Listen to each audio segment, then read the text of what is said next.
recording.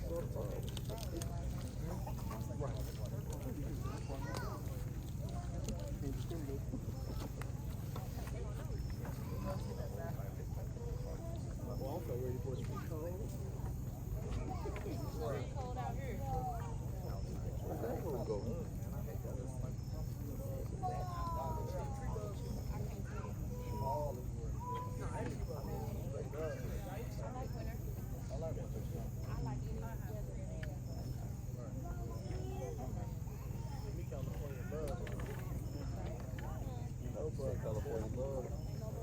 The songs are the actual. They come out, but they ain't like that. Like that. Testing. All right, so brothers,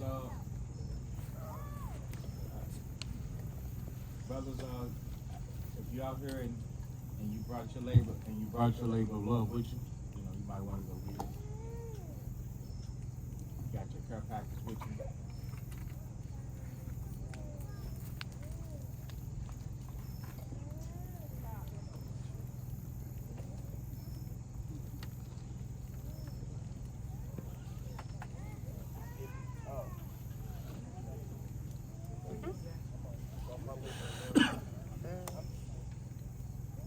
Just in case, might to show somebody some love.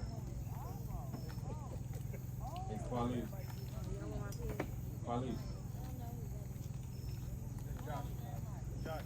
Is she back there? What that? Hey, Quality. Can you grab that for me? There's out to love on somebody.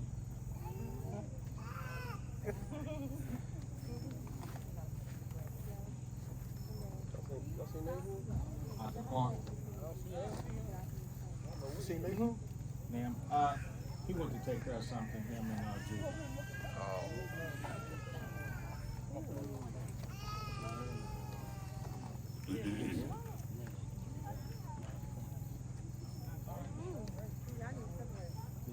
it's gonna be a long night. Mr. Ding.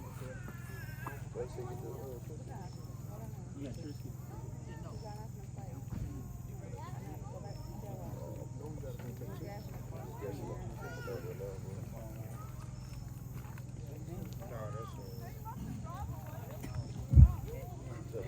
All right, so listen, we have to go ahead and get started so that we can, it's 5 o'clock, so that we can end in a appropriate time. We'll just have a short scriptural reading, all praises to the Most High, just trying to stay true to the foundation that we're building on, that we've been building on.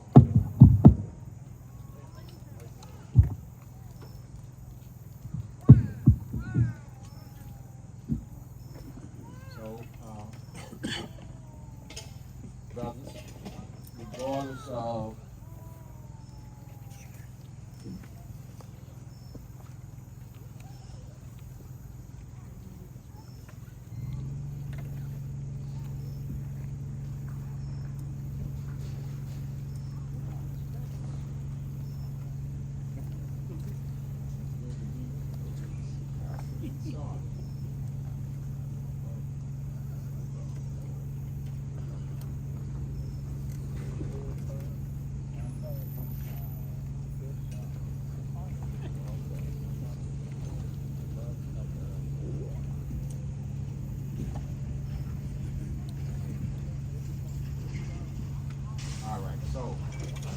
I'm going to start in the book of Ecclesiastes.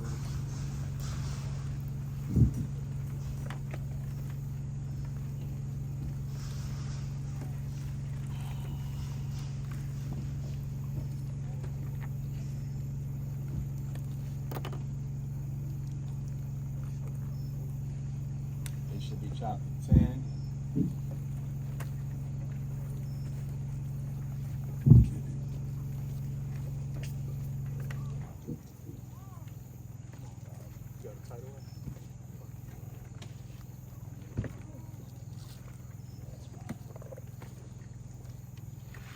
Ecclesiastes chapter 10, verse 1. We're going to talk about Lord's will Mark's will as the Spirit sees fit. So, one thing I want to address order. We have to understand that this assembly is not, we're not on field trip with the YMCA. This ain't the Johnson family reunion. This is the feast of the Lord. So that Lord is the Most High.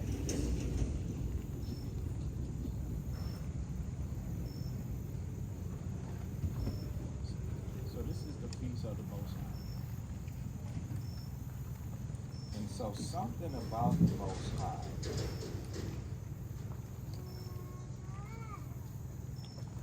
let me give you an example of how the Most High be wanting certain things done, and we be trying to make it to the best of our. We're trying to make it. There you go. Make it the best of our ability, even though we fall short. What we don't want to do. It's like what we had, the volleyball game we had, and it wasn't even volleyball no more. It was just good, down and dirty, grimy, where anything goes, as long as you agree. How's that? Anything goes, as long as you agree. Those ain't no rules.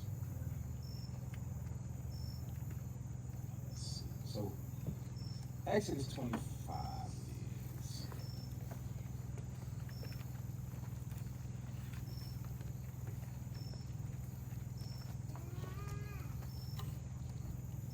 Exodus chapter 25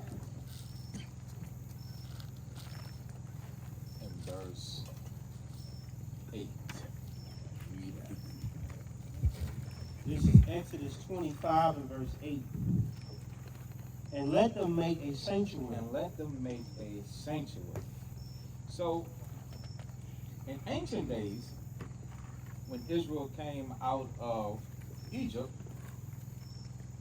they made a tabernacle that possessed the sanctuary, a place of worship, place of fellowship, place that they would be able to come together.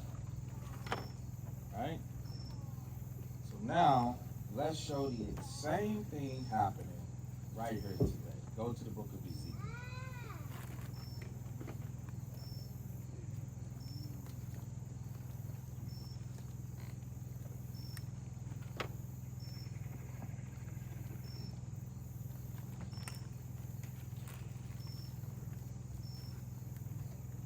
Should be Ezekiel chapter 11 and verse 16. Start at verse 14, I'm sorry. Ezekiel chapter 11 and 14. Again the word of the Lord came unto me, saying. So stop. Listen. I want my men to understand this. Brothers, I want y'all to really pay attention to this.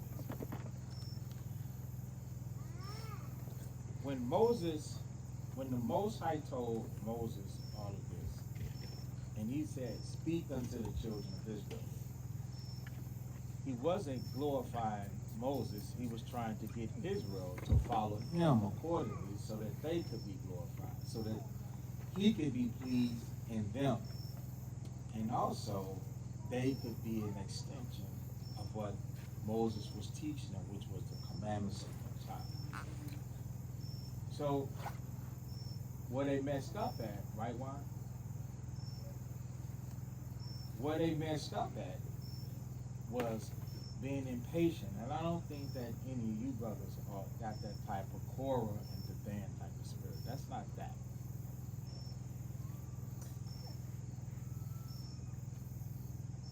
But I want to see through the spirit of the Most High, brothers, take on the responsibility of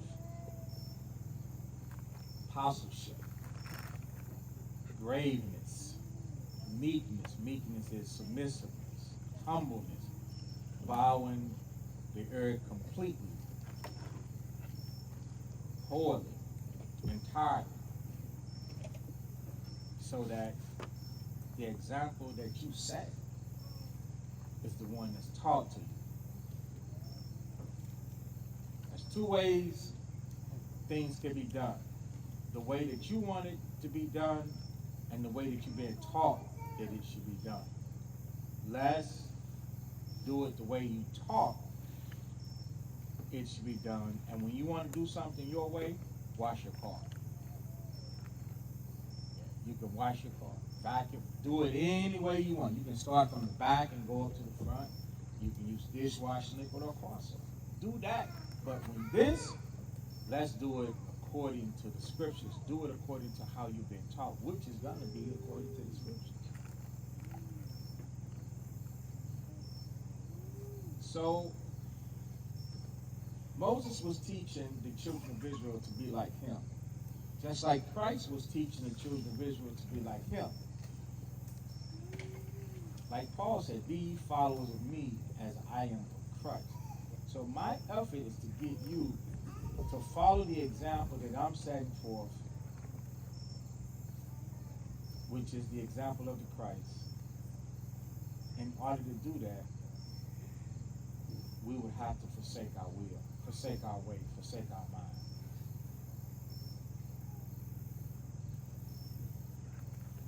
So we got to Ezekiel chapter 11. So Ezekiel 11 and 14, again the word of the Lord came unto me, saying, Son of man, thy brethren, even thy brethren, the men of thy kindred. You know, I heard,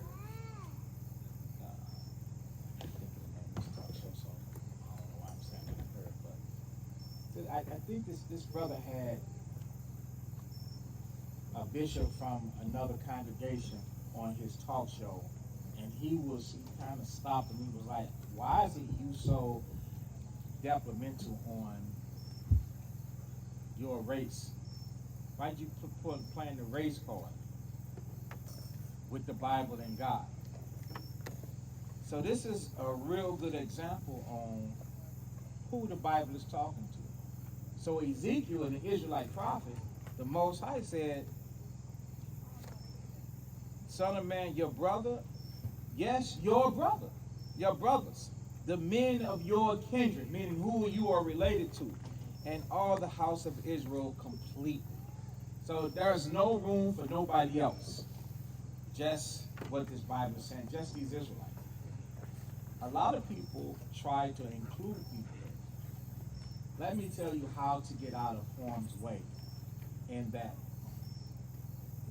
Don't have that conversation. That's how. Some people be itching for a fight.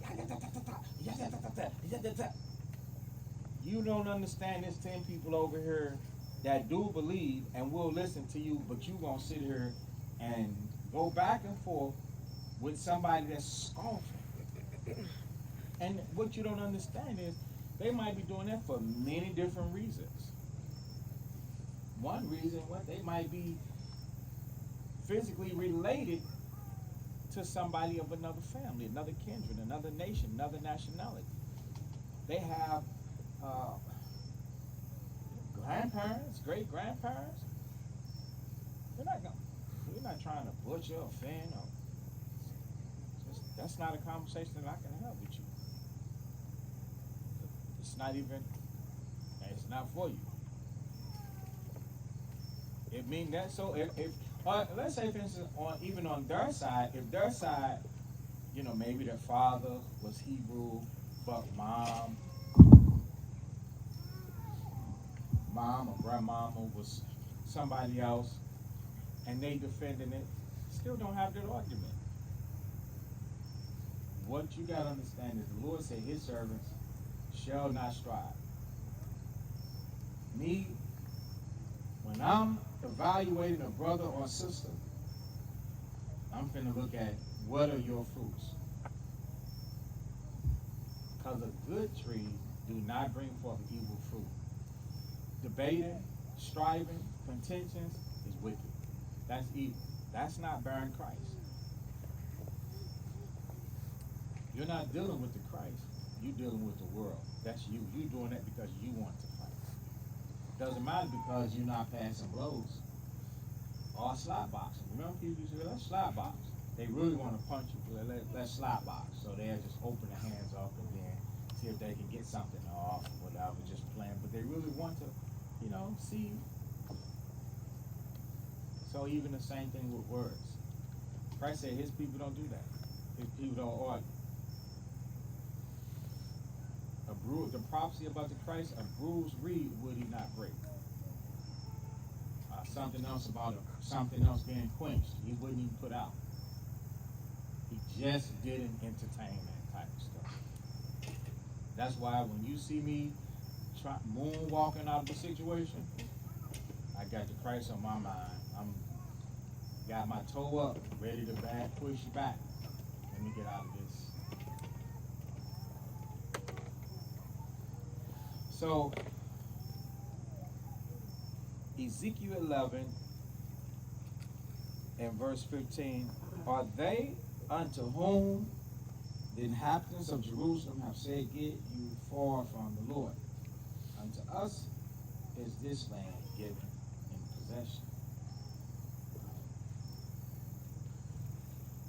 This is still talking about the same inhabitants. The ones that are doing well, he's asking,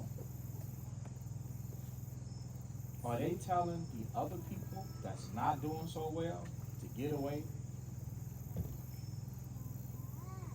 Sometimes in the truth, we'll look at people because in our opinion of them, they not doing so well, and we'll be like, this not gonna be for you. They be putting everything on to Christ, and they call you Yahushua. If Yahushua come, he gonna kill some of you, and then they start using profanity. You DA him in demons. He gonna burn you up. He gonna do this and he gonna do that. The Most High didn't say get away from them people. What did he say? He said to teach them. That's right. He said to teach them. That's what Ezekiel 37 in the 37th chapter is about. The Lord was asking Ezekiel, is there hope for these people? You ever seen somebody that appear to have no hope? They just reckless with their life. Reckless. They do that, they doing it, they not changing, it doesn't seem like they're gonna change. They're reckless. Hell bound. If they were on a bus and you saw the little sign and say the destination, it doesn't say Tennessee. It says hell. They don't even know it. They think they're going to Tennessee. Oh man, this bus is going to take you to hell. Why? Because it's a party bus. To them, they don't see nothing wrong with the party bus.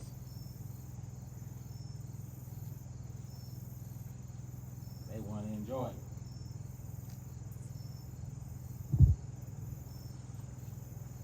The bus makes stops, let people on, some people get off, never get back on. That's what the Lord knows. The ones that get off and never get back on is for repentance. So they repent. We saw them on the bus headed to hell. To them, they saw Tennessee. To us, we saw hell. You know how people see different things, right? Right. We saw hell. Most High not telling us to get far from them in the aspect where you can't help people. So you try and teach them. So that's what's going on in this Ezekiel 11. Son of man, thy brother, even thy brethren, the men of thy kindred, and all the house of Israel holy, are they unto whom the inhabitants of Jerusalem have said, get you far from the Lord? Unto us is this land given in possession. Therefore, thus says the Lord, although I have cast them far off among the heathen, and although I have scattered them among the countries, yet will I be unto them as what? A little sanctuary. So this is the sanctuary of the Most High. So even though we're scattered, and even though we're dispersed, we are still one of those sanctuaries of the Most High that we read about in in Exodus chapter 25. It says, in the countries. This also corrects another saying that's out here, that you cannot serve the Lord in captivity.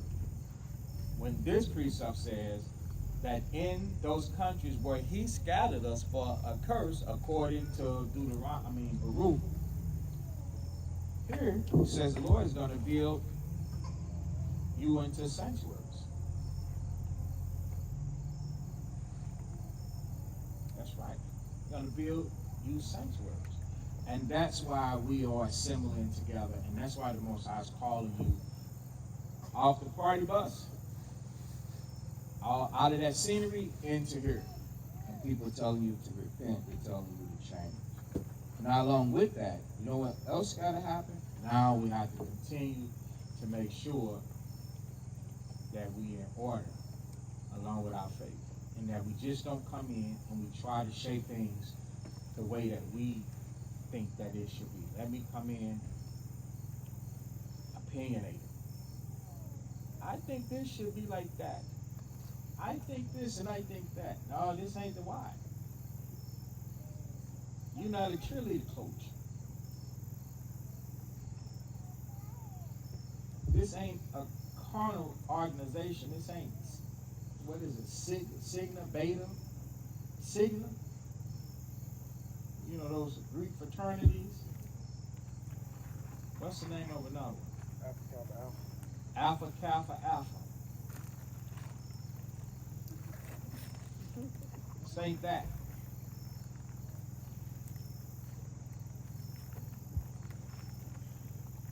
All right, so let's go back to Exodus 25. Ezekiel 11 was to show you that the sanctuaries are being built. And these sanctuaries are of the Most High. So, Exodus 25, and where do we start at?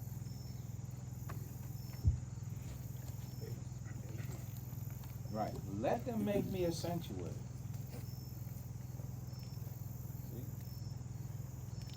At the beginning of 25, the Lord spake unto Moses and speaking to the children of Israel that they bring me an offering. Check this out. Every man that giveth it willingly with his heart, he shall take my offering. So those offerings were to put that sanctuary together. And that's the reason why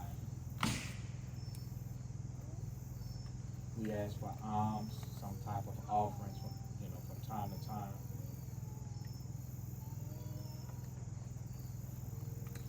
And this is the offering which ye shall take of them gold. Get a lot of people think, oh, I'm not supposed to give nothing. You show up in the summertime, you're not hot. Who pays that electric bill? Show up in the wintertime, you're not cold. It's running water in the toilet and the restroom. So that takes gold and silver. So when you skip down, let them make me a sanctuary, and that I may dwell among them. I might be with them. So as we come out the scriptures, remember how the Christ said, where two or more are gathered, there am I? Right. As long as we in the spirit and applying the scriptures, the presence of the Lord, the Spirit of the Lord will dwell among us.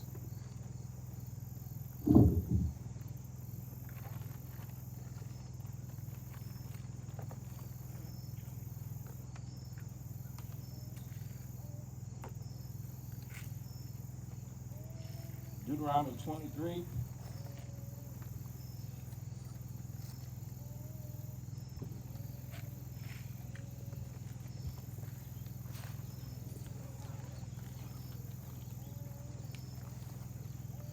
In verse 14, read that to Wilder. This is Deuteronomy 23 and 14. For the Lord thy God walketh in the midst of thy camp. Right, one more time. Deuteronomy 23 and 14. For the Lord thy God walketh in the midst of thy camp.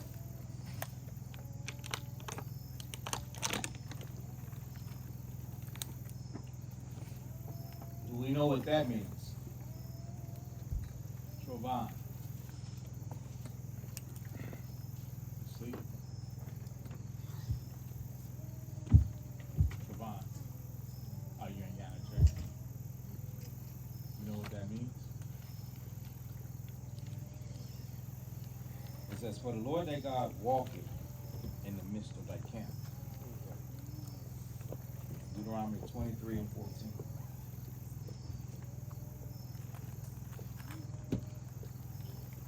That means that the Lord is actually be in our camps. That's what that means.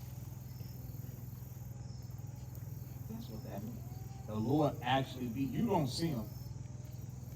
He will be sitting right next to you. If your spirit ain't right, he sees that. If your spirit is right, he sees that. The Lord be in the midst of our camps, the sanctuaries that he put together. That's why they have to be ordered right. So when we come together, we have to be a spiritual sanctuary, a spiritual people, a spiritual congregation.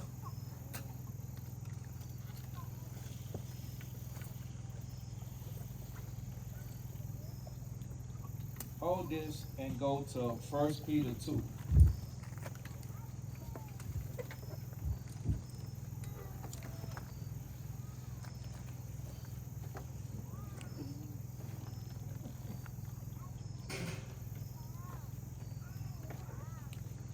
First Peter 2 and verse 5. So when we are together, knowing, let's just say we all remember what we just read, that the Lord be walking through our camp. When you read 1 Peter 5, 2 and 5, it says, let's get to the middle where it says to offer up what? Spiritual sacrifice. What is the spiritual sacrifice that we should be offering up? Jordan. What is the spiritual sacrifice we should be offering up? BJ.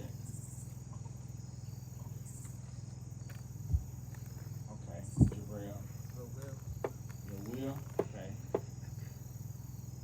Josh. I can't hear you. Your time.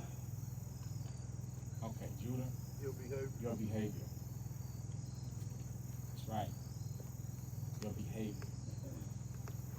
You're offering up spiritual sacrifices. It's your behavior. You know that the Lord is here. That's how you're supposed to be thinking. You're supposed to be like, I know that the Lord is here. So with that being said, let me make sure that I dead in myself. I dead in my will. I dead in my behavior. I can't do anything. I can't say anything. I can't behave anything anyway. I can't just. God is right saying right next to you. You doing that? How do you think sometimes people just drop dead, man? You don't think the Lord is there? The Lord is there. Go to Matthew.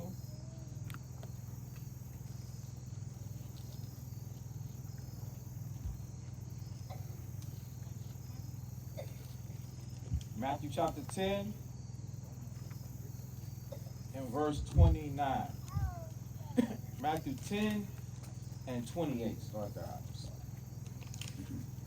Matthew chapter 10 and verse 28.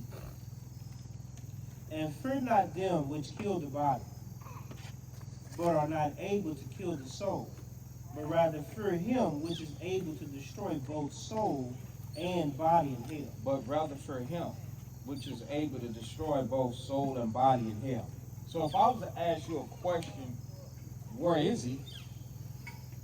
You know what you, in your mind, you know what you're supposed to be thinking? What should one say? It's like, okay, well, where is he? Now you got nowhere to sit, come up here and sit.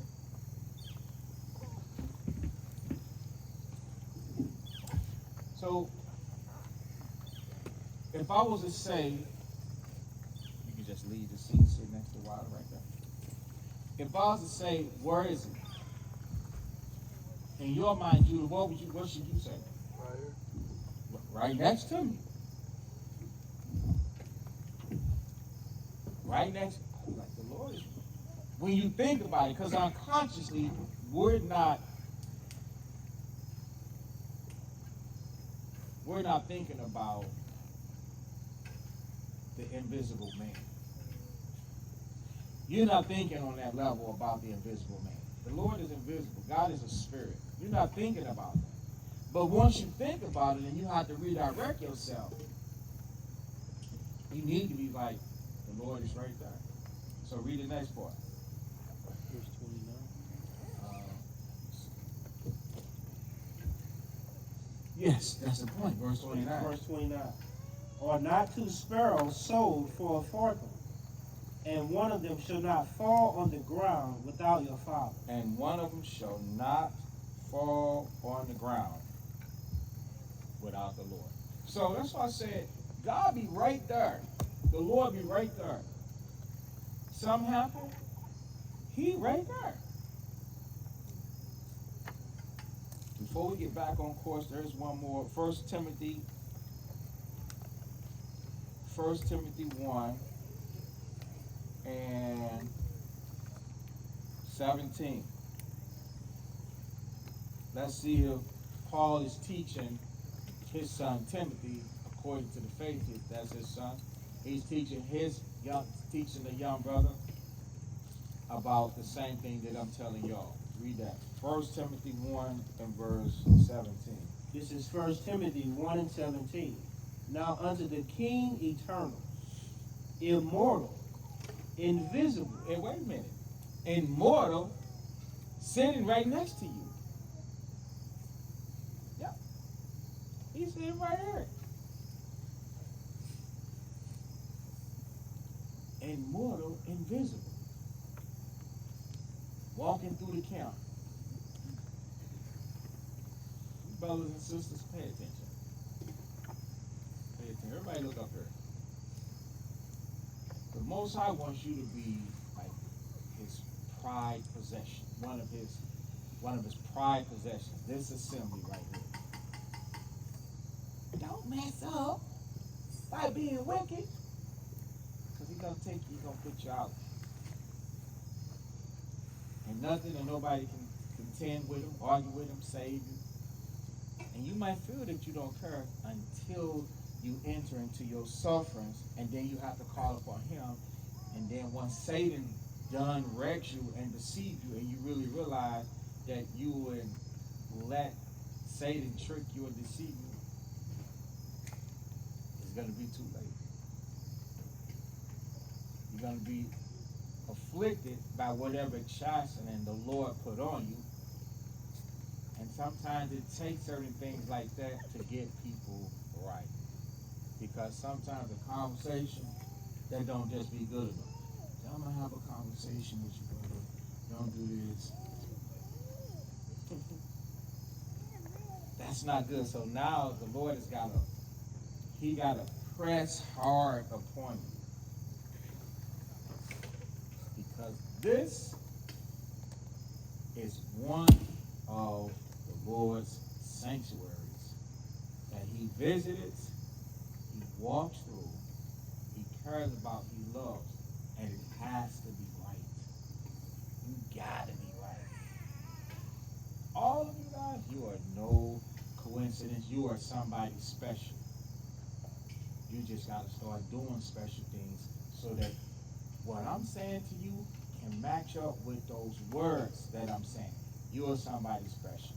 When I'm telling you you are wrong, you are somebody that's wrong. If I tell you you're wrong, you're wrong. If I tell you you're right, it's right. It's not so much as whatever I tell you, it's what the scriptures call it, because the scriptures is the officiating is the officiator and the mediator according to our actions, what we do, whether they're right or whether we're wrong. So I brought you here to show you that the Spirit of the Lord, it is invisible. He does walk in our camp. He does do that anytime he wants to. And he don't have to leave. He can be spiritually sitting around day and night, listening to see what your conversation gonna be like. Listening to see your perception of things. Listen to see if those seeds that is increased, if you caring for that. So the Most High, when he give you the understanding, he expects you to care for the understanding that he gives you. Because you have to grow. What if you start unmature? And somebody would think something was mentally wrong with you. You start developing habits of disability. If we're disabled, there's no harm intended. I'm just physically saying, like, what if you are at a mature age and then all of a sudden you really just start going backwards? Let's name some physical things. You pooping on yourself. You just start degenerating. You don't want, so the Most High, when he puts something in you, he expected to prosper. He expected to grow. He expected to change. Not you always being taught. Still no change. Not that. Not that. Always being taught. Always something said something to you. And there's no change.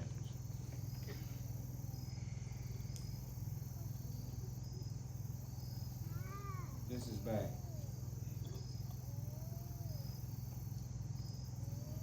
Second Timothy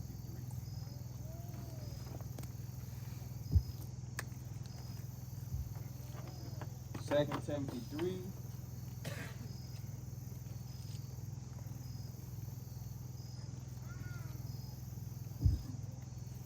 I'm going to read verse 4. Well, you can read the last precept of 4, the first precept of 5, and then verse 7. This is 2 Timothy 3 and 4, last precept. Lovers of pleasures more than lovers of God. Lovers of pleasures more than the lovers of the Most High. In other words, you love to do what you love to do. Read the next one. Having a form of godliness. Yeah, you have a form of godliness, meaning people see something about you. Go ahead. Ever learning. Ever learning. Meaning you always learning. Somebody always saying something to you, Rick. And never able to come to the knowledge of the truth. The light bulb never lights up. You never change. Do we not know that the Lord is in the camp seeing that? He's in all these Israelite camps seeing that. Seeing the type of behavior. Don't let that be this assembly.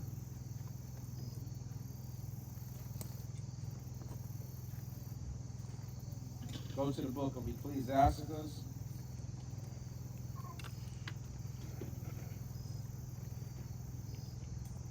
All right. Ecclesiasticus.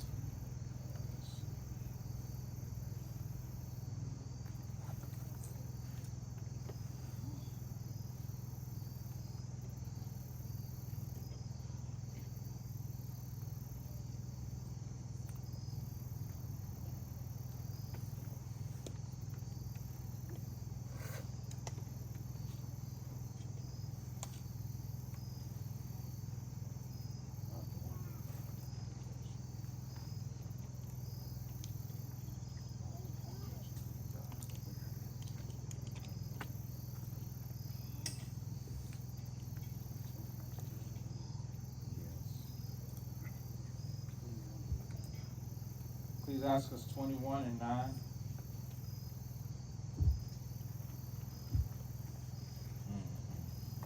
Yeah.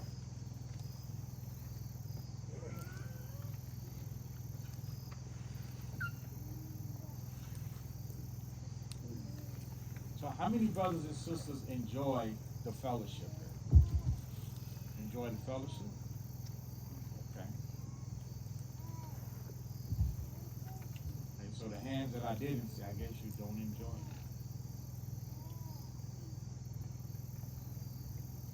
Or maybe that was just a shorthand or something. All right. So, read that. Ecclesiastes chapter 21 and 9. The congregation of the wicked is like tow wrapped together. Right. Toe is like, toe is hard.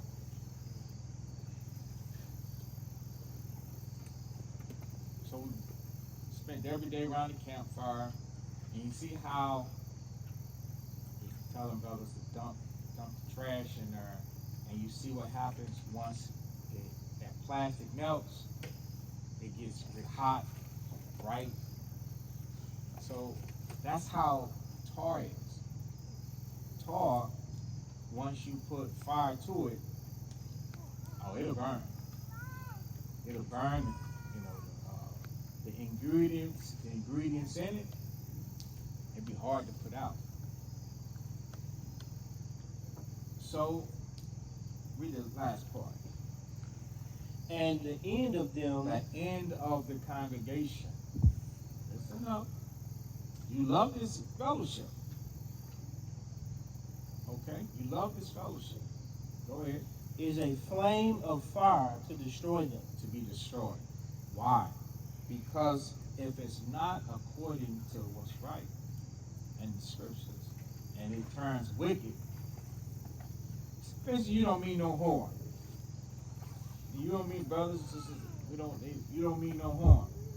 The thing is, it's not that whether you mean harm or not. It's that you gotta follow instructions.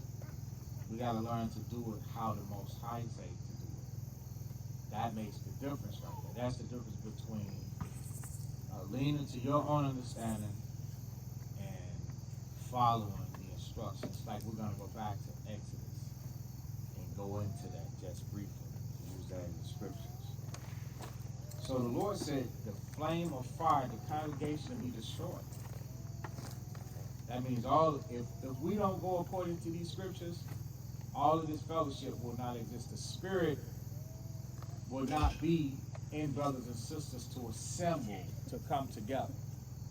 Assemble to set out a time, keep tabernacles, take this time out, save this time. Feast days, coming to the classes, learning, listening to each other, singing together, going to eat together. The spirit that makes you do all of that is a righteous spirit.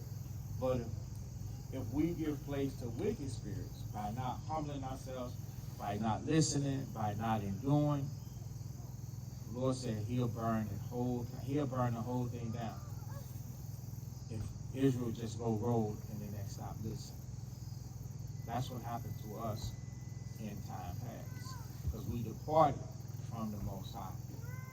And then the curse jumped on us. So did Israel before get burned up? Yeah. Okay?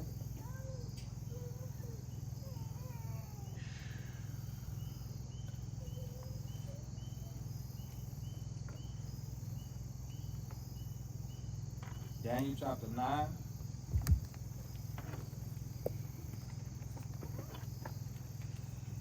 And verse 10.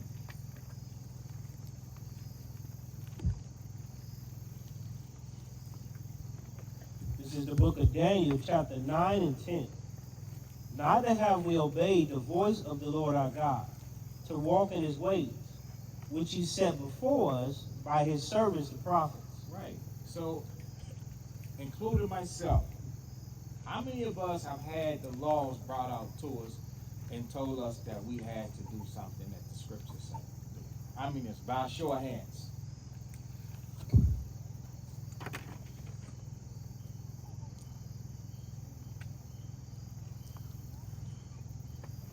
All right. So, according to the book of Daniel, during the time of Daniel, Daniel said that the Israelites didn't obey the voice of the Most High, which he set before them by prophets. So when the prophets during the time of Daniel were speaking to the Israelites, Daniel knew that the people didn't listen. How could he tell? They didn't listen to obey what they were told. How could he tell, though? They listened to what he said. They didn't listen to what he said? Their behavior didn't change. Their behavior didn't change. They still did the same things over and over and over. Read the next verse. Yea, all Israel. He said, yeah, all Israel.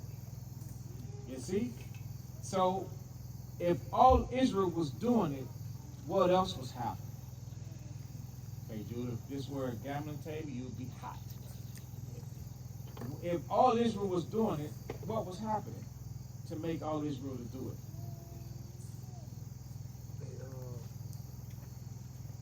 Their examples. The examples. The examples. Get another Sabbath, brother. The examples. When you do something and you doing it and somebody else seeing it, yeah, you're teaching that person not to listen and obey the voice that was told to you by a prophet. Every time frame has prophets. Stop thinking because, oh, y'all not Daniel, y'all not Jeremiah, y'all not Ezekiel. You know what you should be seeing? You should be seeing what Daniel, Jeremiah, and Ezekiel did and said in us. So now we don't have to be Daniel, Jeremiah, and Ezekiel. We are who we are. Whatever names that we are being called, that's the name that we go after. The Most High knows who we are. And we're his servants, his prophets to go out who have offered up the same sacrifices that we're telling you to offer up. And your behavior and example is on display to show whether you are listening to the prophets in your time or you are not. And it doesn't matter if we tell you something today, 6 months from now, you're supposed to, 6 years, 60 years from now, you're supposed to still be in that very same thing that we told you. Because thou shalt not mean don't do it. That's right. Don't do it. Go ahead. Even by departing, that they might not obey thy voice. Even by leaving, not to obey the voice of the Most High. So when Israel do that, they know that they not listening into what the Most High said. Go ahead. Therefore the curse is poured upon us. That's right. And because of that, the curse is poured upon the Israelites. Go ahead. And the oath that is written in the law of Moses, the servant of God. What is the oath? That guess what? It shall come to pass. Like the Most High said, all these things gonna happen to us. It's the same thing with us. If we don't listen, like you got a brother or sister correcting you, and they telling you what's gonna happen, and you don't listen to obey the voice of that person that's coming in the name of the Lord, that thing gonna happen to you. Even though you don't see it, it's going to happen to you, and you don't like it. And you subject to spend the rest of your life experiencing the curse that the Most High put upon you for your disobedience. Now, you don't even understand that it ain't even worth a lifetime of tribulation. Not listening. We all going to live and be like, if I know then what I know now. I did it. I do it now. If I knew then what I know now, I would definitely make a different decision. You are going to do that, my friend.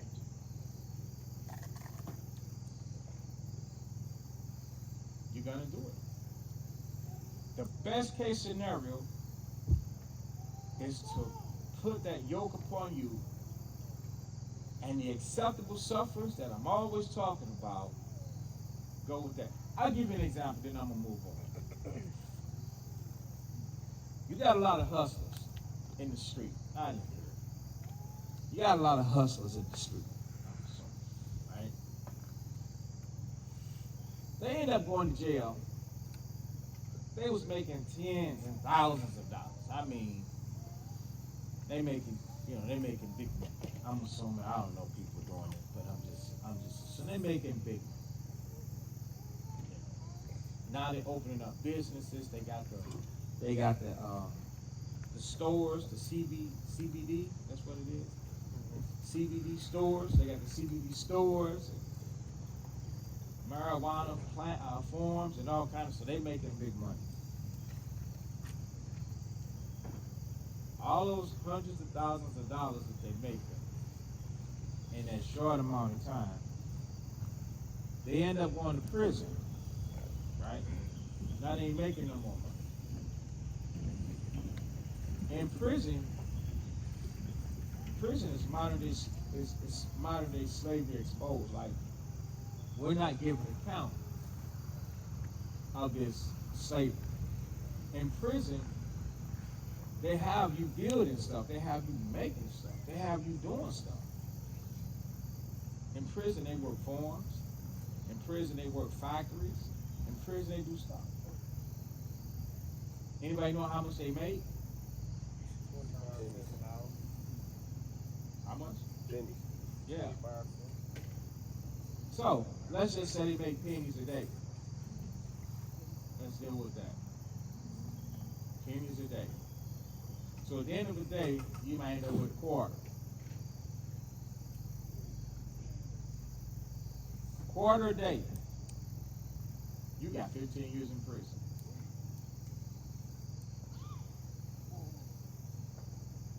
So now let's talk about the acceptable suffering.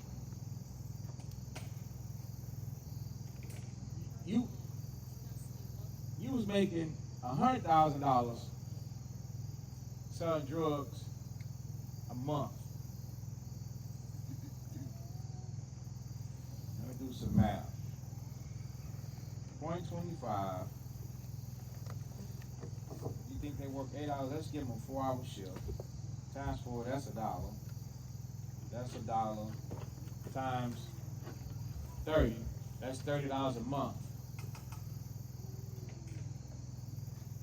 100,000 versus 30,000.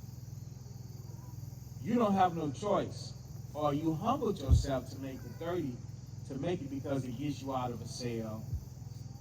It gets you around maybe a clique. You used to a group, a clique. Y'all getting this done, y'all getting that done. You ain't really bragging about that. You ain't worried about that because whatever little possessions that you got out, you think that stuff is gonna still be there. That stuff ain't there. The outside people gonna rob us. That they gonna run through that. They gonna wreck the cars. They gonna recklessly spend the money. I can show you the scriptures where the people outside they gonna run through that. Trust and believe. Everything in this Bible. Everything in this Bible. They're gonna run through that. So the acceptable sufferings. Pay attention. Till you get a job. You get a job, you making $12 an hour, $13 an hour, $14 an hour. You don't like that because that vibration, you still can't put on that. What is it? You still can't walk in that status of a baller. You can't walk in that status of a baller. It ain't 100,000 a month. Now it's more like $1,500 a month. But it ain't $30 a month either. And you got your freedom. So for those of you that's gonna end up in prison making $30 a month, because you made $25 a cent, 25 cents a day, $1 a day. You need to rethink the acceptable. The acceptable suffering is, I'm gonna make the $1,500 a week every 2 weeks or whatever it is. I'm not making 100K, but now I gotta listen to what the scriptures say to avoid the worst thing happening to me. And these situations fall on people one at a time, non-stop. It never stops. People are always getting judged in this world. Going to prison, leaving the house, losing their job, losing their clothes, losing their spouse, leaving their children, going away, the woman pregnant, come back, the baby walking, and going to a graduation. People are getting double digits in prison. 17 years, 27 years, 22 years. Anybody ever known somebody that spent a lot of time in prison? Let's see what's the highest. I think I've known 22 flat. Anybody know somebody that spent more than 22 years flat? How much did they spend? 37 and a half? 27 and a half. Wow. Did you know him personally? Well, probably not. You're not 27. You got to know him? Okay. Yeah. The person that spent 22 years flat, I knew that he used to hang with, and I was that. And tried to hang around me, but I just far away. So, what's another big number? 11 years? Okay. 15. 15? Yeah, okay. So, you could listen unto the Most High. So like we're telling y'all now, listen unto the Most High. That's just prison. The acceptable suffering is you got a job, slow, you're going to make what you're going to make. You got to be patient. You can't lie, steal, let the Most High bless you. And it is what it is. Or you can end up flat on your back, sick as a dog. Because the curse of the Most High is poured down upon you. Now,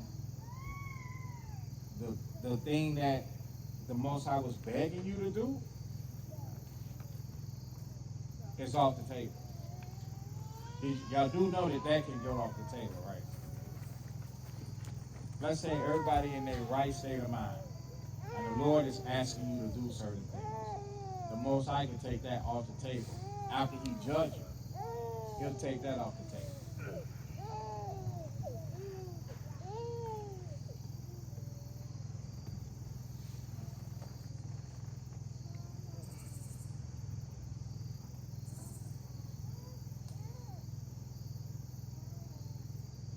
So Daniel chapter 9 and verse 11, all Israel have transgressed thy law, even by departing, that they might not obey thy voice. Therefore the curse is poured upon us, and the oath that is written in the law of Moses, the servant of God, because we have sinned against him, and he hath confirmed his word, which he spake against us, and against our judges that judged us, by bringing upon us a great evil, for under the whole heaven have not been done as they have been done upon Jerusalem.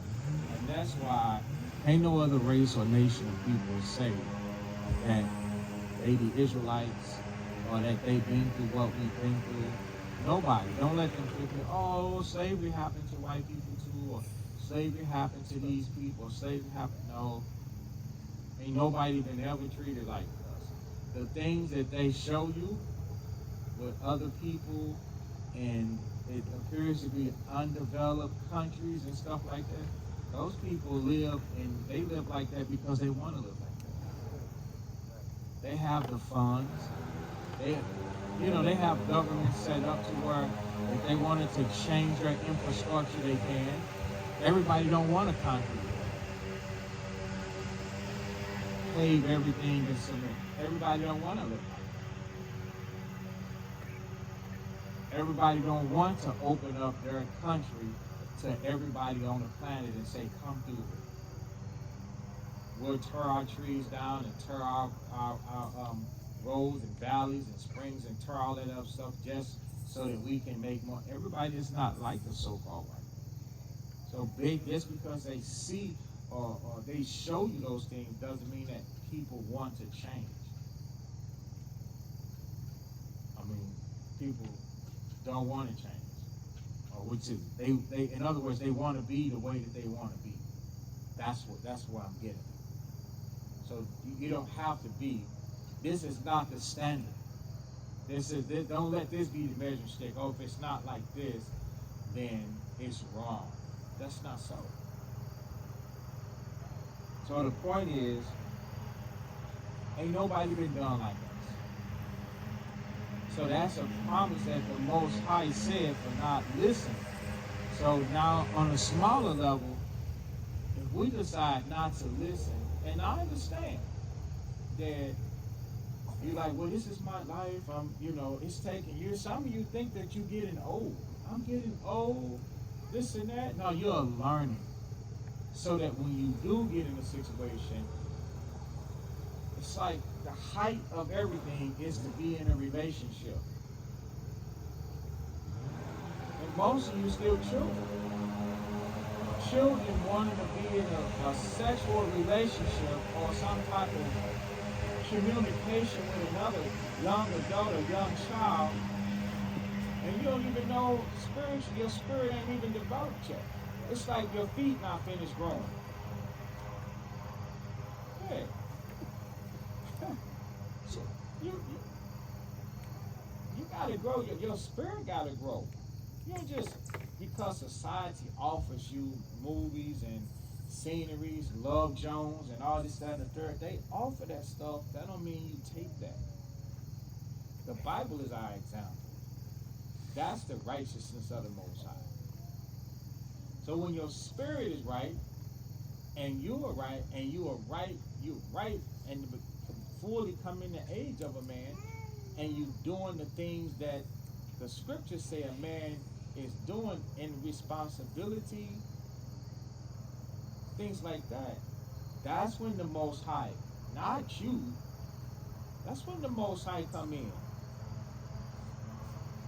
And you're gonna know it's of the Lord, because all the doors are gonna be opening up. You can tell if it's not of the Lord if you gotta sneak and do something, or you gotta be out of character and do something, or you gotta get corrected about doing something. That's not the Lord.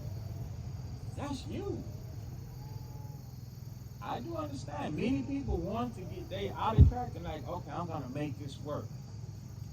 Everybody that has success making it work, I'm gonna say raise your hand. But nobody's hands are raised. I ain't gonna even honest. Nobody's hands are work. You can force it, but that doesn't mean it's gonna work. A lot of times people have, that's when we have, real deep regrets. And everything that you do, you're gonna spend your life doing. You don't look at it like that. I'm gonna spend my life. You give yourself to somebody, that's life. I'm finna deal with this in a restaurant, unless you just a bad, corruptible, evil person, to where you jumping on and jumping off. I'm be with this person for a minute. Like in the world, in the world, people, they don't know how long they're gonna be. They just, I'm gonna be with them for a minute. You ask them how long you was with your last boyfriend? We was together 6 months. Okay. So what happened? We was together 6 months. We was together a year. The people that they dealt with for 3 months, they say nothing about. People they dealt with for a month, they say nothing about. And people be out there dealing like that. And that's the same things that Israel and the truth be wanting. Therefore, the curse be upon us. we can't be no assembly, set apart, separate assembly and congregation like that of the Most High. It don't work like that.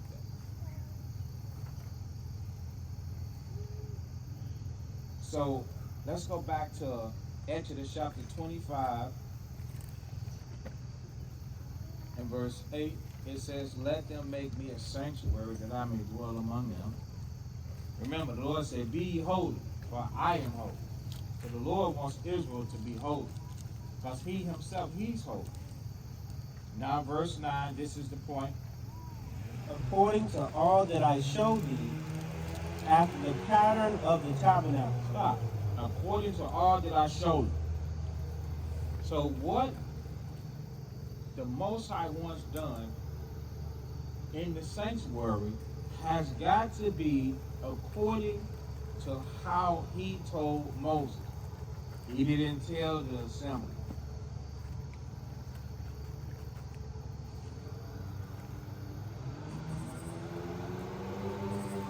According to all that I show you. I know sometimes it seems like Shem is bossing us around. Shem is telling us this. Well, the Most High is showing me certain things. Do the assembly like this. Do the set this up. Do the sanctuary like this. Do this. Direct this. Do that. So when I pass it down, this is what the Most High expects it, and he wants it to be expected unto the pattern that he has brought forth. Let's go to Ecclesiastes 10.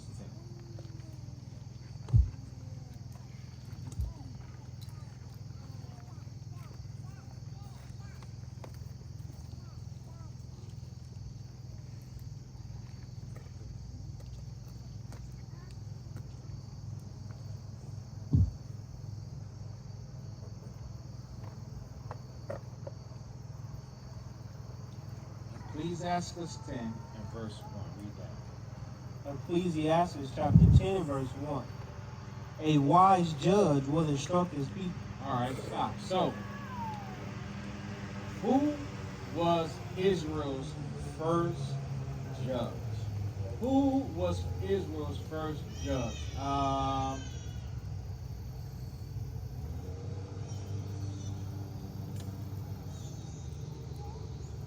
Boaz.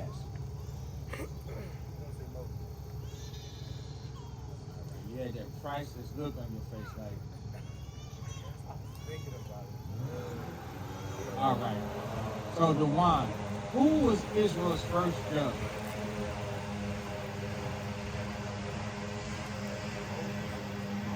Huh? You said Moses?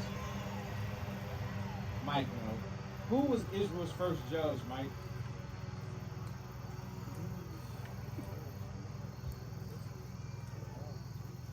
Right, it was Moses. That was Israel's first judge. So he instructed the people, and he was wise. Read the next part. And the government of a prudent man is well ordered. So everybody that helps him is completely ordered. They told what to do. So when I'm asking brothers to do certain things, let me just say this for the record. Brothers paying attention. I'm going to be talking to all the brothers. Unless I say, all right, brother, that's all right. You're not needed for this. These guys got that. So, Davon, I'm talking to you, so I'm going to include you in it, too, all right? Davon, Trayvon, who else is that? Should be over there. Davon, Trayvon, and what's the other brother? VJ. So, y'all will be getting some lesser things, and when you see them, pull them in. You know, there's no, like, it's dealing with the order of certain things, or we got to do this, we got to do that. Don't let them go play with a yo-yo. Have them grab the speaker. If you see them, any brother, you see them, unless they're on assignment or something by a parent, that you should be able to tell playtime and assignment from a parent. If they're in passing and you still brothers, we gotta do this. And say something to them. Come on, bring them with you. No one left behind. Get the young brothers because they gotta be. There's the Most High Spirit gonna grow in them. They gotta be paying attention. Okay, what is it? And Jordan, I think I said Jordan. I didn't say Jordan. All right. So, but Jordan already be around. Yeah. So Jordan, where's Jordan at? Sleep. All right. So Jordan already be there. So it says a wise judge is gonna tell you what to do. He's gonna instruct. There's times if I say, yo, brother, it's time for this.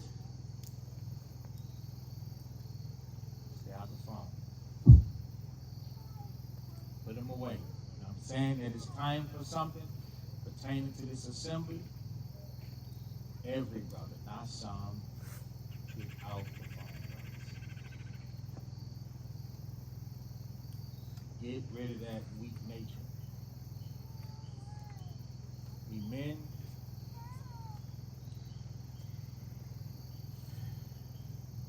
Growing up in a priesthood to offer up spiritual sacrifices. I'm going to sacrifice my will to bring forth yours. Every brother.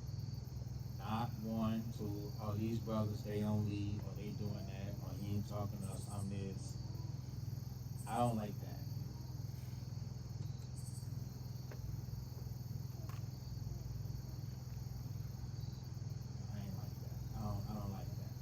I be wanting to dismiss you. That's not the spirit I want around me, but that's me. I can't be like that. So I have to teach you to do different. Teach you to get it. Be on fire for this whole assembly. For other brothers and all those children and all those sisters, young, old, babies, everything.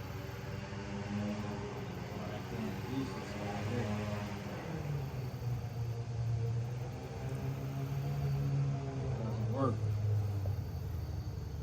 You pull out that phone in the midst of why brothers are doing something, I want you to automatically know I'm doing the wrong thing. This here, stand up so you can't say this. I'm doing the wrong thing. Yo, brother, we're gonna set up this and that. And you searching social media, wrong thing. Wrong thing. When everybody is finished, then you finish. Always find something to do.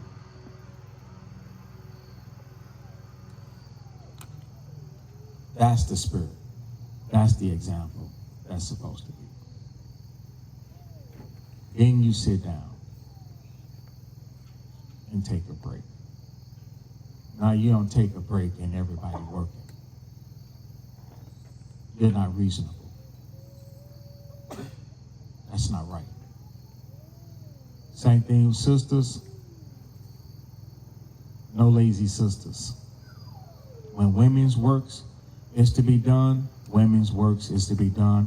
All sisters should be on deck, offering yourself, offering up spiritual sacrifices, willing to participate, willing to lay your brick.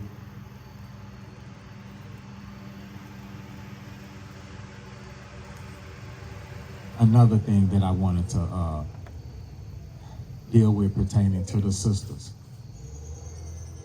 This is something we talked about maybe 2 years ago. Some will remember. We have small children.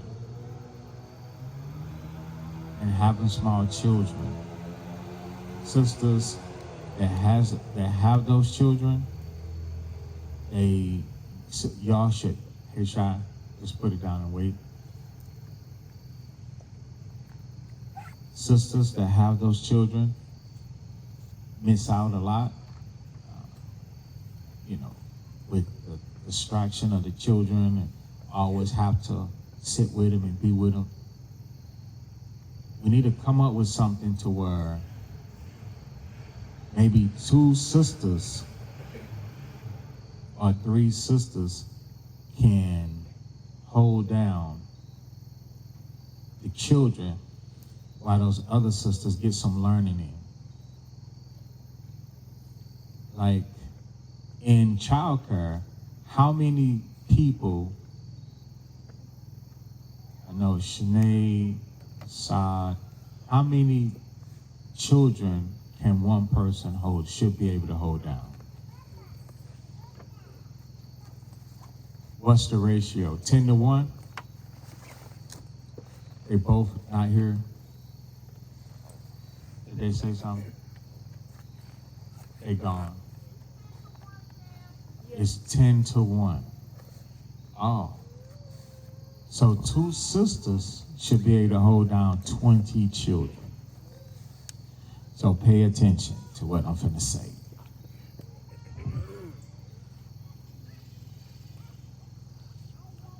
Sisters that's using the basement as a hideout, a getaway, a distraction, or whatever.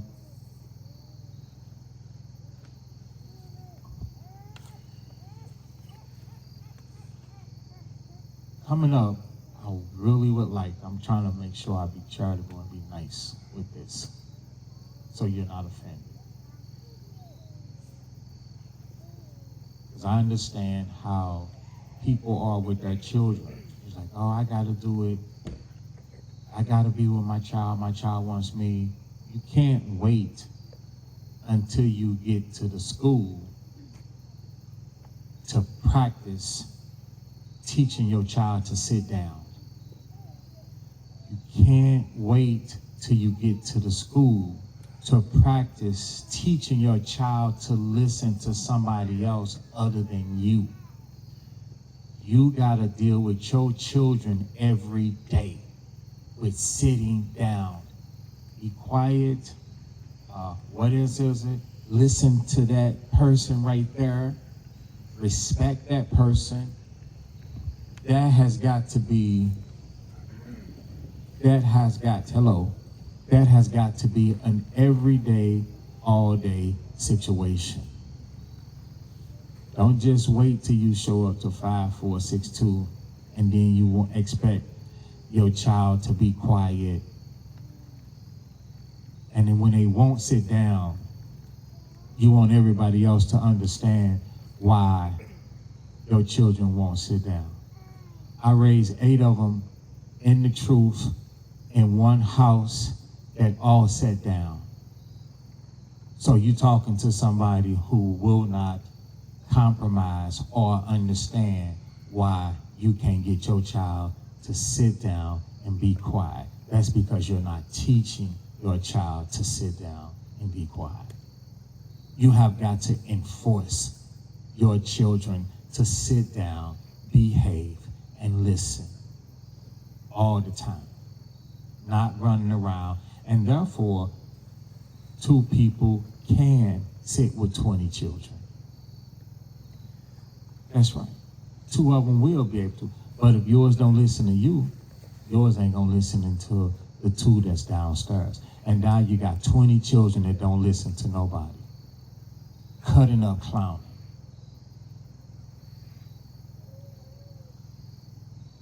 The first church is at home.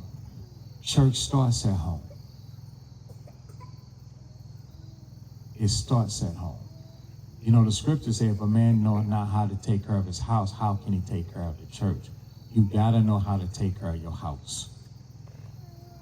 Your house shows you all the issues and problems with other people as well as yourself.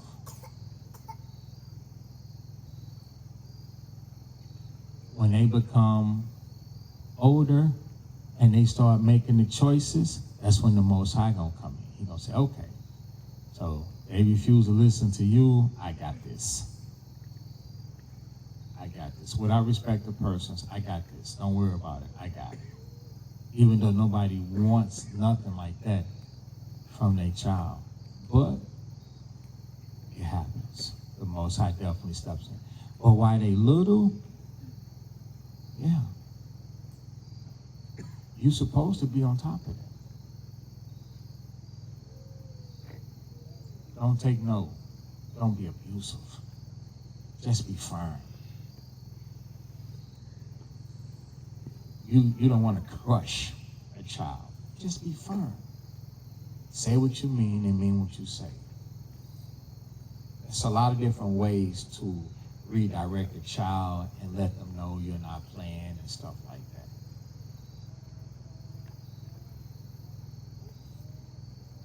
So we need to really implement that so that the other sisters that don't ever get a chance to sit upstairs and hear the scriptures, it's a different atmosphere. It's an atmosphere where you gotta focus. It's an atmosphere where you're not gonna have anybody pulling on your shoulder or tugging on you, want to be held, and you gotta hear the replay. You gotta hear the replay. It's different. So we need to get you up and get you involved.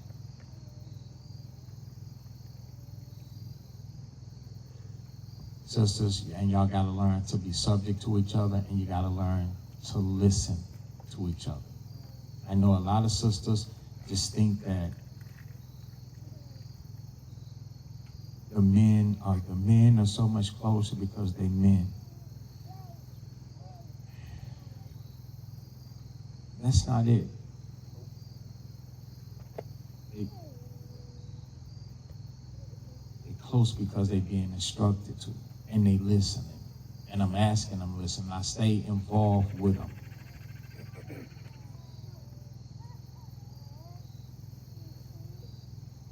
As a woman, y'all got to do something different. Y'all got to really, truly want to learn. You got to truly humble yourself. You got to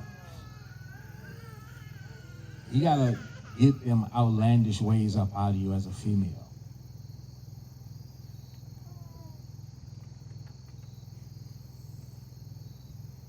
The pinnacle and the height of it should be how Sarah was, how she obeyed Abraham. With Mary's sister, she obeyed Abraham. She listened to him. She carried him. She loved him. Do most sisters know what make a man happy? What makes a man happy?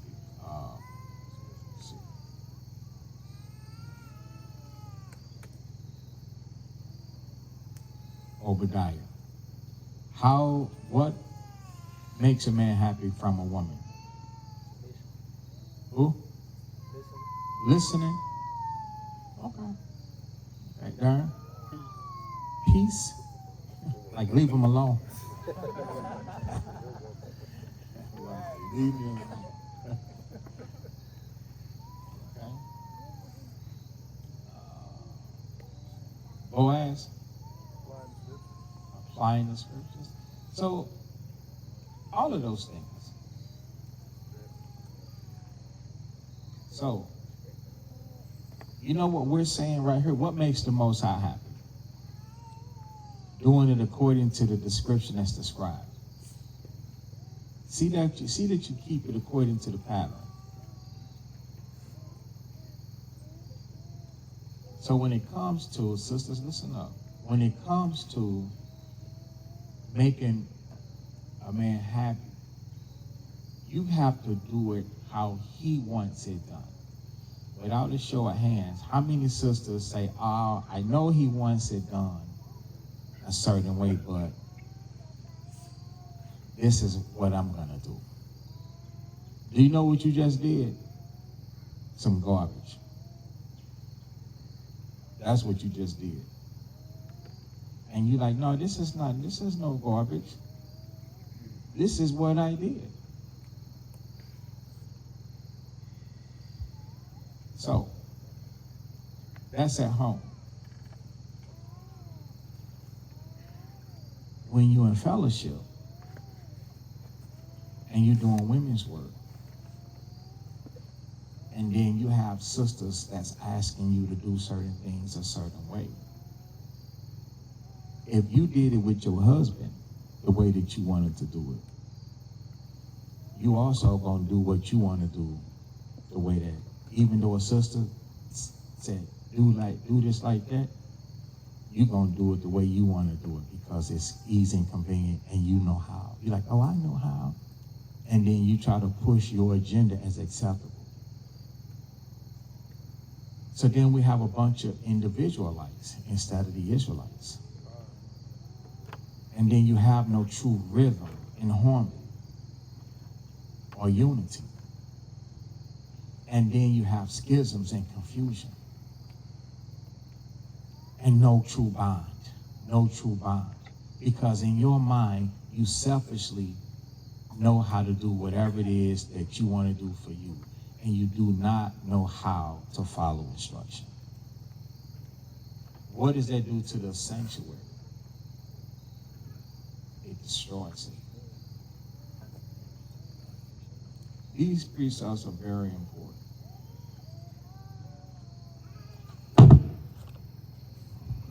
Sorry. So it says, a wise judge will instruct his people. The government of a prudent man is well ordered. So that means the church is well ordered. Now, just from the outside looking in, pay attention. From the outside looking in, somebody see us doing something. They're going to see everybody doing something. Everybody helping each other. Everybody participating. Not some people, there's a necessity of work to be done and people sitting around saying, I'm tired. Or people over in this cut, or people over in that cut. When there's a necessity. We go to the cut when we go to the cut. So when everything is said and done, when it's all said and done. So if somebody's on the outside looking in at us, when they see everybody moving and working together, they'll be impressed. They'll be like, wow, look at them. Read verse 2. As the judge of the people is himself. As the judge of the people is himself. Do we understand what that means? Yes. What does it mean? It means the people that listen, they'll do the same thing as well. Right. As the judge of the people is himself. In other words, let me say this.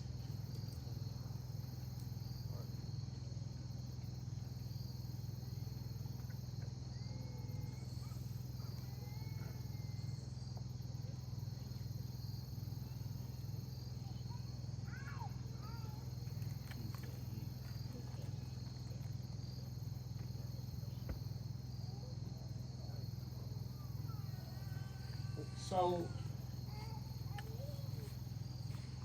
you do know you can make me look bad. Did y'all know that? Yes, you can. By having the wrong judgment. By having slothful behavior. So whatever you judge, so you're the people. So you being the people, your judgment is supposed to show people me.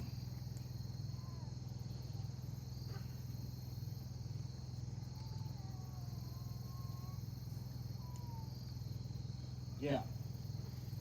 Oh, I care about me. I care about my name. I care about the General Assembly. I care about everything. As the judge of the people. So it's like the judgment of the people, it says, is himself. So it's almost like somebody should be saying, all praises to the Most High in Christ. Any one of you, though, they meet any one of you, and they should be like, okay, you sound like Shamshawan.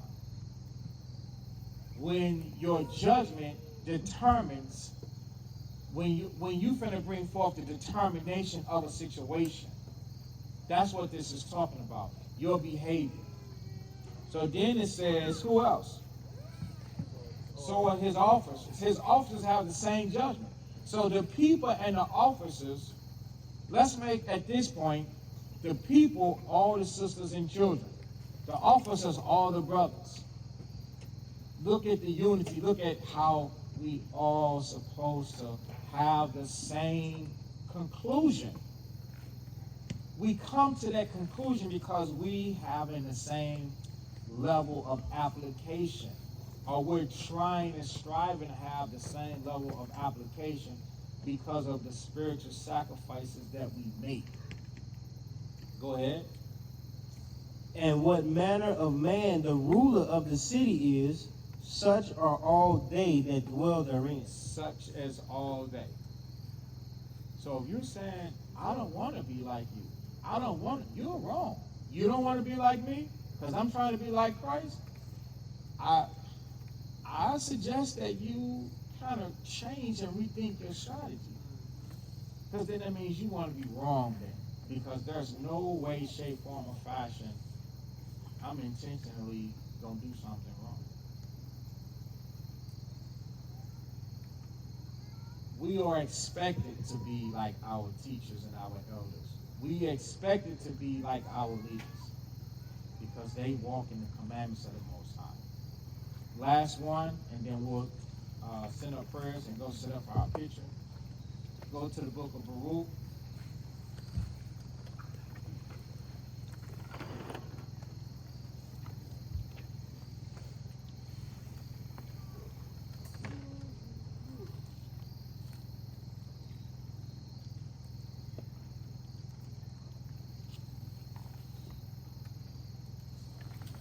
Baruch chapter 4 and verse 1. This is Baruch 4 and 1. This is the book of the commandments of God, and the law that endured forever. Right. So this is what we're telling you. So let me just make this. This is what I'm telling brothers and sisters. The commandments last forever. Go ahead. All they that keep it shall come to life. Right. You keep this, you're going to change. You're going to come from a dead state. Dead meaning there's no works, there's no actions. You're going to come from that state until where now you are full of spirit, full of works, and full of faith, mercy, and all the fruits of the Spirit. Go ahead. But such as leave it shall die. Go ahead. Turn thee, O Jacob, and take hold of it. Go ahead. Walk in the presence of the light thereof, that thou mayest be illuminated. So, being a judge and walking in the laws is an illumination, and telling brothers and sisters to do the exact same thing is illumination. Why wouldn't you want to do that? Why wouldn't you want your spirit on fire, lit up? You do, but you can't get that if you're not like the judge, the ruler of the city. If you're not like that, and you like yourself, that means that's your old man. You didn't change. Neither should you be like, this me. No, this me. This is who I am. This me. If you don't change, it says all such shall leave it. It said all. This is the book of the commandments of God and the law that endure forever. You say, okay, I heard and see it. I'm finna leave this. He said, oh, you gonna leave it? You're not gonna receive it and take it and walk in it? What the scriptures say? You're gonna die. So make the adjustment. See, we need, remember, like the Christ said, pray unto the Most High for daily bread. This is the daily bread. You might not have to have everything on one day. No. So take this, apply it, make the adjustment, and then see how your spirit increases. Just some little things should make an adjustment, should make us feel better. We be instructed, we do and follow the instructions, it makes us feel better. Because that means the spirit inside of us just increased. All right, so we will do the communion today. I want to take off with that. Any questions?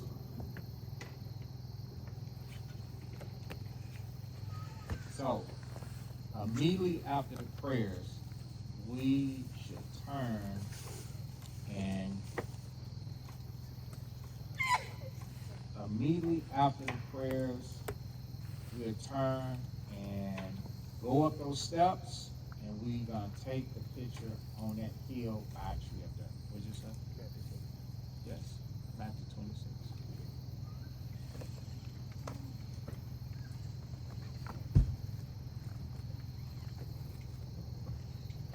All right, you got it, Vaughn?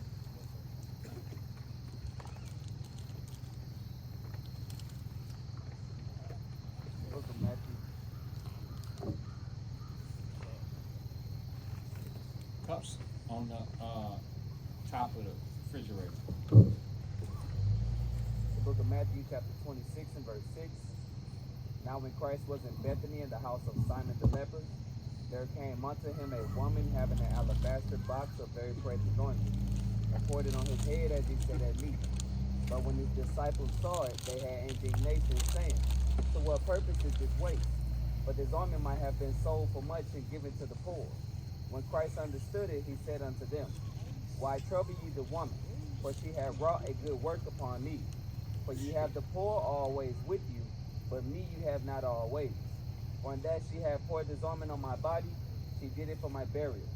Verily I say unto you, wheresoever this gospel shall be preached in the whole world, there shall also this that this woman had done be told for memorial of her. So we want to give all praises to the Most High for sending this woman Mary with a broken and contrite spirit to come and comfort Christ before his burial. And the Lord said, wheresoever this gospel is to be preached, this too that the woman had done be told for memorial of her.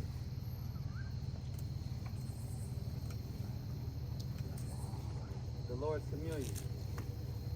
1 Corinthians chapter 11, verse 23. For I have received of the Lord that which also I delivered unto you, that the Lord the Christ, the same night in which he was betrayed, took bread.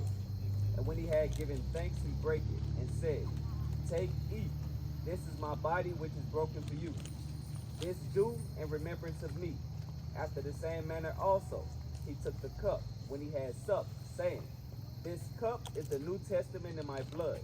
This do ye as often as ye drink it in remembrance of me.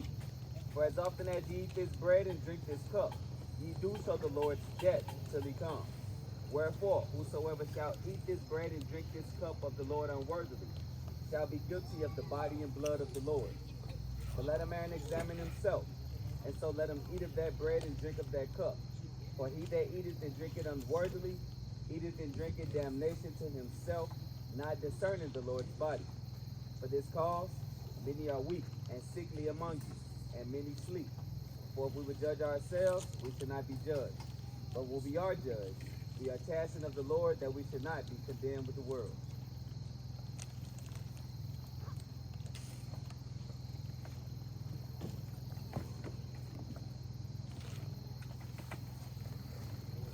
I got a question.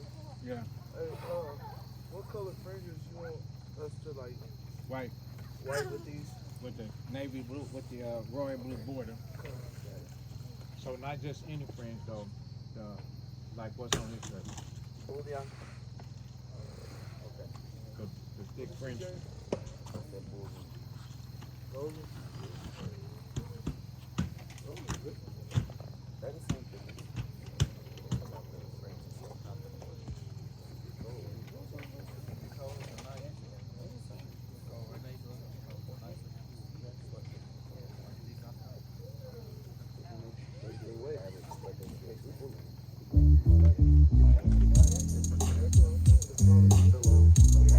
Have love for your brother. Have love for your brother.